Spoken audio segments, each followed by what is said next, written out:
Hello everyone, आप लोग का बहुत बहुत स्वागत है जीके ओशन यूट्यूब चैनल पर। I welcome you all to GK ocean YouTube channel.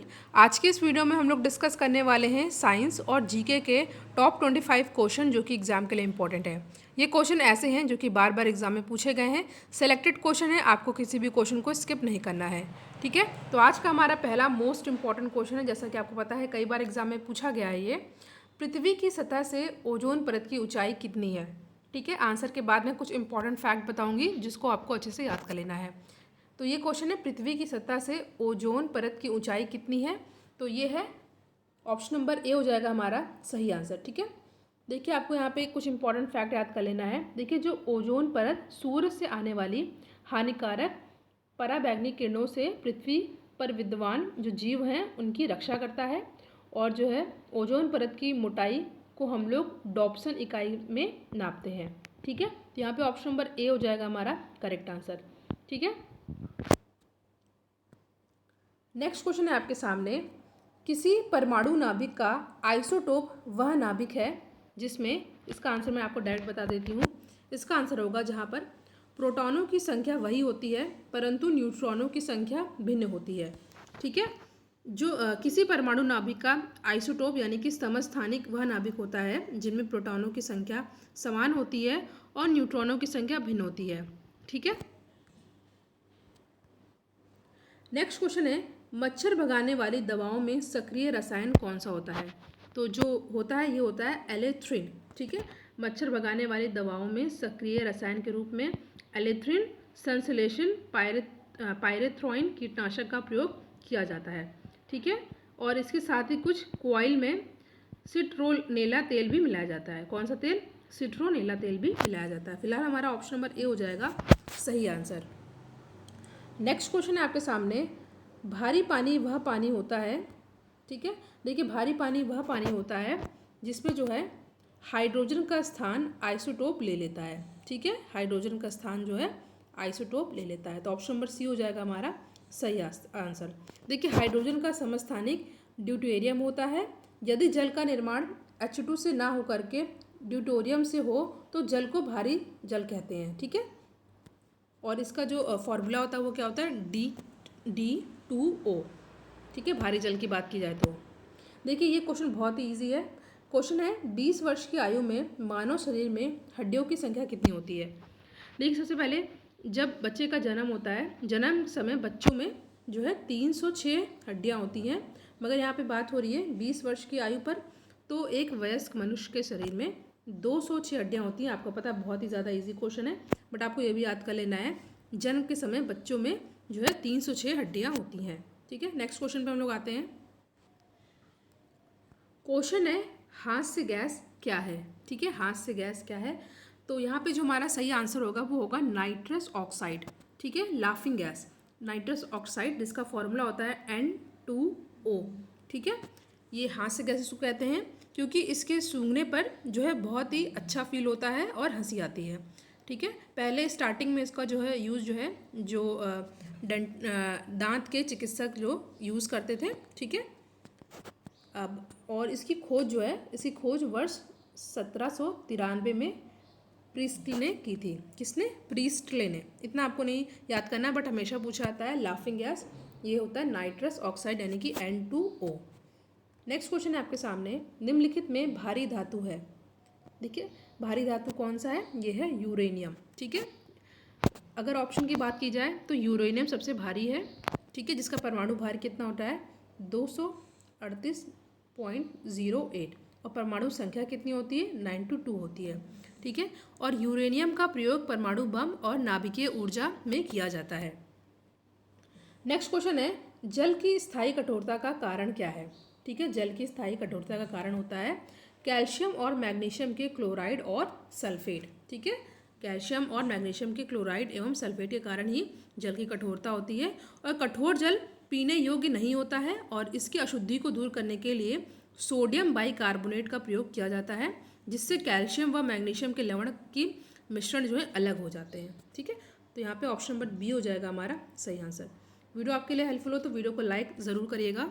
ठीक है, नेक्स्ट क्वेश्चन पे हम लोग आते हैं। किसी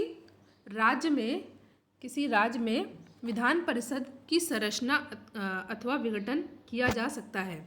ठीक है, आपके सामने 4 ऑप्शन दे रखा है, तो यहाँ पे हमारा सही आंसर हो जाएगा ऑप्शन नंबर बी। ठीक है, केंद्रीय संसद द्वारा। और ये किस आर्टिकल में बताया गया है? देखिए, संविधान के आर्टिकल यानी कि अनुच्छेद 169 में संसद को किसी राज्य में विधान परिषद का सृजन यानी क्रिएशन या समाप्त यानी कि अबोलिशन करने का अधिकार दिया गया है। ये आर्टिकल कई बार पूछा जाता है।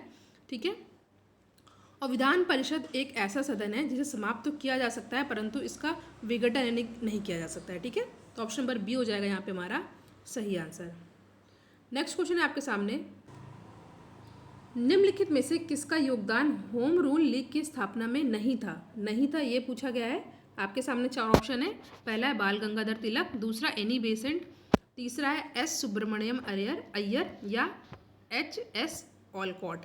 तो यहाँ पे जो सही आंसर होगा जिसमें नहीं था योगदान वो है कौन सा? Option number D. ठीक है, देखिए 1875 में रूसी महिला वलोत्वस्की के सहयोग से न्यूयॉर्क में थियोसॉफिकल सोसाइटी की स्थापना की गई थी और भारत में होम रूल की स्थापना तिलक ने बाल गंगाधर तिलक जी ने 1916 में, अप्रैल 1916 में, और एनी बेसेंट ने कब की थी? सितंबर 1916 में। ठीक है, तिलक जी ने अप्रैल और एनी बेसेंट ने सितंबर में। ठीक है, साल एक ही है, 1916 में की थी। ठीक है, और इसकी बात की जाए जो यहाँ पे दिया हुआ है एस सुब्रमण्यम अय्यर भी जो है एनी बेसेंट की होम रूल लीग आंदोलन की स्थापना में सम्मिलित थे। ठीक है, रिलेटेड थे।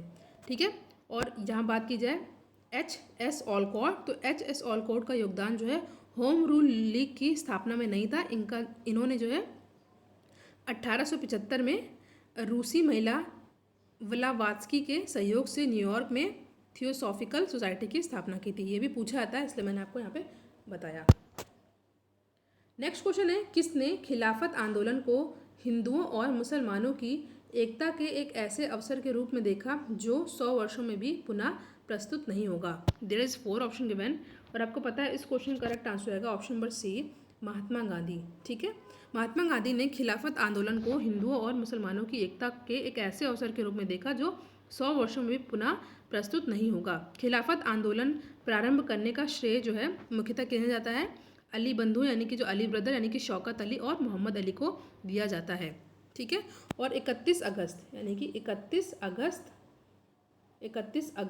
1920 को खिलाफत दिवस के रूप में मनाने का निर्णय भी लिया गया था।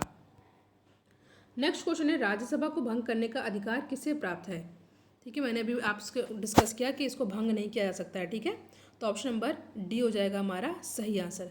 देखिए, संविधान के आर्टिकल 83 के पार्ट 1 में यानी कि 83 के पार्ट 1 के अनुसार राज्यसभा एक स्थायी सदन है, इसका जो है विघटन नहीं किया जा सकता है। ठीक है, और इनके सदस्यों का कार्यकाल 6 वर्ष का होता है और इसके 1/3 सदस्य जो है 2 वर्षों की समाप्ति पर रिटायर हो जाते हैं। ठीक है, 1/3 सदस्य 2 वर्षों के बाद जो है रिटायर हो जाते हैं। आर्टिकल आपको याद कर लेना है कि संविधान के आर्टिकल 83 के पार्ट 1 में क्या बताया गया है, जो है राज्यसभा, ठीक है, एक स्थायी सदन है। 79 में पार्लियामेंट के बारे में बताया गया है, ये भी आपको अच्छे से याद कर लेना है। नेक्स्ट क्वेश्चन है, महाराष्ट्र के किस समाज सुधारक को लोक हितवादी कहा जाता है? ठीक है, ऑप्शन नंबर यहाँ पे ऑप्शन नंबर जो है डी हो जाएगा हमारा सही आंसर। ठीक है, गोपाल हरि देशमुख को। ठीक है, इसमें आपको कुछ इंपॉर्टेंट फैक्ट ऐड कर लेने हैं, जैसे कि क्या क्या है। देखिए महाराष्ट्र के समाज सुधारक गोपाल हरि देशमुख को लोक हितवादी कहा जाता है। लोक हितवादी नामक लेख लिखने के कारण इनका नाम लोक हितवादी पड़ा था। ठीक है, और गोपाल हरि देशमुख महाराष्ट्र के एक सामाजिक कार्यकर्ता, विचारक, समाज सुधारक एवं लेखक थे। ये राष्ट्रीय आत्मनिर्भरता के समर्थन के रूप में हाथ से बुने हुए खादी के वस्त्र पहनकर 1876 में दिल्ली दरबार में उपस्थित हुए और 1849 ईस्वी में महाराष्ट्र के परमहंस मंडली नामक संगठन के गठन में इनकी बहुत ही इम्पोर्टेंट भूमिका थी। इतना फैक्ट आपको याद कर लेना, ये बार बार पूछा था इसलिए मैंने बताया आपको। सेम क्वेश्चन रिपीट हो गया है। नेक्स्ट क्वेश्चन है आपके सामने, किसके द्वारा मंदिरों में प्रवेश के अधिकार की मांग की प्रस्तुति के कारण 1899 में तिरुनेलवेली में भयंकर दंगे हुए थे? ठीक है, देयर इज 4 ऑप्शन गिवन, आपके सामने 4 ऑप्शन दे रखा है और यहाँ पे जो हमारा सही आंसर हो जाएगा नाडार। ठीक है। देखिए, नाडारो द्वारा दक्षिण तमिलनाडु के मंदिरों में प्रवेश के अधिकारों की मांग की गई थी, जिसके कारण 1899 में तिरुनेल वेल्ली में भीषण दंगे हुए थे। तो यहाँ पे ऑप्शन नंबर बी हो जाएगा सही आंसर। नेक्स्ट है, किसने 1873 के सत्यशोधक समाज की स्थापना की थी? ठीक है, किसने की थी? तो ये किया गया था किनके द्वारा? ज्योतिबा फुले जी के द्वारा। देखिए, 1873 में बम्बई में ज्योतिबा गोविंद राव फुले ने सत्य समाज शोधक की स्थापना की थी। इन्होंने महाराष्ट्र में सर्वप्रथम ब्राह्मण विरोधी आंदोलन प्रारंभ किया और गुलामगिरी इनकी प्रमुख पुस्तक है। ये भी पूछा था, अच्छे से याद कर लेना है। गुलामगिरी इनकी प्रमुख पुस्तक है और इन्होंने महिलाओं तथा दलितों के उत्थान में बहुत ही इंपॉर्टेंट योगदान दिया। नेक्स्ट है, आग्नेय चट्टानों के लिए निम्नलिखित में से कौन सा कथन सत्य है? ठीक है, 3 होती चट्टानें जैसा आपको पता है। एक होती इग्नीशियस, दूसरी होती है सेडिमेंट्री, तीसरी होती है मेटामॉर्फिक। तो जो इग्नीशियस यानी कि आग्नेय चट्टानों के बारे में बताना कि कौन सा कथन सही है, तो जो ऑप्शन नंबर सी दिया हुआ है, ये क्रिस्टलीय और अक्रिस्टलीय दोनों ही होती हैं। देखिए, आग्नेय चट्टानों का निर्माण जो है ज्वालामुखी उद्गार से उत्पन्न तरल मैग्मा के धरातल पर सूखने पर यानी कि शीतल होने पर होता है। ठीक है, और इनकी इनके कणों की बनावट मैग्मा के ठंडा होने के गति तथा स्थान पर आधारित होती है। इसमें जो है क्रिस्टलीय और अक्रिस्टलीय दोनों ही रूप में पाए जाते हैं। कुछ एग्जाम्पल याद कर लीजिए, जैसे ग्रेनाइट, बेसॉल्ट, डायोराइट, गैब्रो इत्यादि। ठीक है, याद कर लीजिएगा, आग्नेय चट्टानों का निर्माण जो है ज्वालामुखी उद्गार से उत्पन्न तत्व एवं बहुत ही गर्म और तरल मैग्मा के धरातल पर धीरे धीरे ठंडा होने से हुआ है। ठीक है, नेक्स्ट है, निम्नलिखित में से कौन पत्तन नगर नहीं है? ठीक है, पत्तन नगर नहीं है तो ये कौन हो जाएगा? ये हो जाएगा कैनबरा। ठीक है, कैनबरा जो कि ऑस्ट्रेलिया की कैपिटल यानी कि राजधानी है, जो समुद्र तट से दूर होने के कारण पत्तन नगर नहीं है। जबकि टोक्यो, लंदन, जापान और यूके की राजधानी है। जबकि टोक्यो, लंदन क्रमशः जो है, आपको पता है टोक्यो जो जापान की और लंदन यूके यानी यूनाइटेड किंगडम की राजधानी है, और पत्तन नगर भी है। ऑप्शन नंबर यहाँ पे जो है बी हो जाएगा करेक्ट आंसर। बात की जाए न्यूयॉर्क की, न्यूयॉर्क जो राजधानी तो नहीं है मगर ये पत्तन नगर है। नेक्स्ट क्वेश्चन है आपके सामने, स्वर्णिम त्रिकोण का तात्पर्य क्या है? स्वर्णिम त्रिकोण का तात्पर्य क्या है? देखिए, स्वर्णिम त्रिकोण का तात्पर्य है अफगानिस्तान, ईरान, पाकिस्तान पर आधारित तस्कर तिकड़ी से। ये इंपॉर्टेंट क्वेश्चन है। ठीक है, यहाँ पे जो है अफगानिस्तान में अफीम एवं अन्य तत्वों का व्यापक पैमाने पर उत्पादन किया जाता है। ठीक है, और यहाँ से ईरान और पाकिस्तान में भेजा जाता है। अफगानिस्तान, पाकिस्तान एवं ईरान पर आधारित तस्कर तिकड़ी को ही हम लोग जो है स्वर्णिम त्रिकोण कहते हैं। अफीम और नशीले पदार्थों की तस्करी करते हैं लोग। ठीक है, नेक्स्ट है, झारखंड कैसल ओवर ग्रेप्स के लेखक हैं? तो यहाँ पे हमारा सही आंसर हो जाएगा ऑप्शन नंबर सी, विक्टर दास। ठीक है, झारखंड कैसल ओवर ग्रेप्स के लेखक हैं विक्टर दास। नेक्स्ट है, एपेक का पूर्ण रूप क्या है? ठीक है, तो इसका फुल फॉर्म होता है एशिया पैसिफिक इकोनॉमिक कॉरपोरेशन। तो ऑप्शन नंबर डी हो जाएगा यहाँ पे हमारा सही आंसर। ठीक है, इसका मुख्यालय जो है सिंगापुर में है। नेक्स्ट है, विगत वर्षों में बौद्ध भिक्षु बिहार में आंदोलन करते रहे नियंत्रण समाप्त करने को। ठीक है, तो यहाँ पे जो हमारा सही आंसर हो जाएगा, विगत वर्षों में बौद्ध भिक्षु गया यानी कि बिहार के महाबोधि मंदिर पर नियंत्रण प्राप्त करने हेतु आंदोलन कर रहे हैं। ठीक है, तो यहाँ पे ऑप्शन नंबर ए हो जाएगा सही आंसर।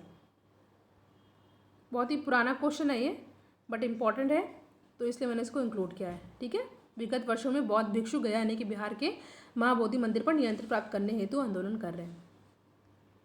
नेक्स्ट क्वेश्चन है बहुत इंपॉर्टेंट है, हड़प्पा में मिट्टी के बर्तनों पर सामान्यतः किस रंग का प्रयोग हुआ था? तो यहाँ पे जो सही आंसर होगा वो हो जाएगा लाल। ऑप्शन नंबर ए हो जाएगा हमारा सही आंसर। नेक्स्ट क्वेश्चन है, धर्मशास्त्रों में भू राजस्व की दर क्या है? तो ये है कितनी? 1/6। ठीक है, 1/6। नेक्स्ट क्वेश्चन है, बराबर की गुफाओं का उपयोग किसने आश्रय गृह के रूप में किया? तो जो यहाँ पे सही आंसर होगा वो हो जाएगा अजीवकों ने। ठीक है, ऑप्शन नंबर ए हो जाएगा यहाँ पे हमारा सही आंसर। और बराबर की पहाड़ियाँ ये कहाँ पर है?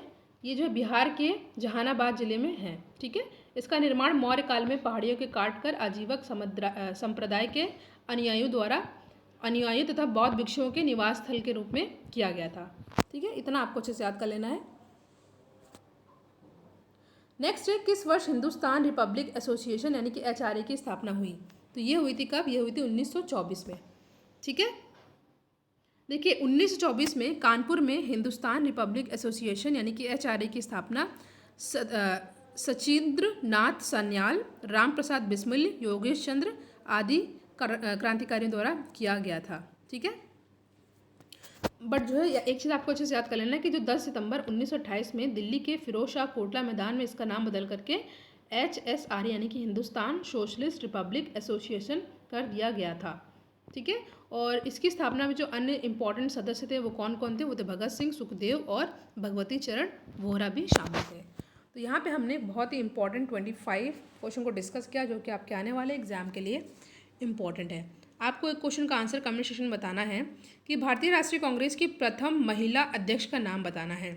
देखिए क्वेश्चन को ध्यान से पढ़िएगा, मैंने भारतीय महिला नहीं पूछा, मैंने पूछा है कि भारतीय राष्ट्रीय कांग्रेस की प्रथम महिला अध्यक्ष का नाम बताना है।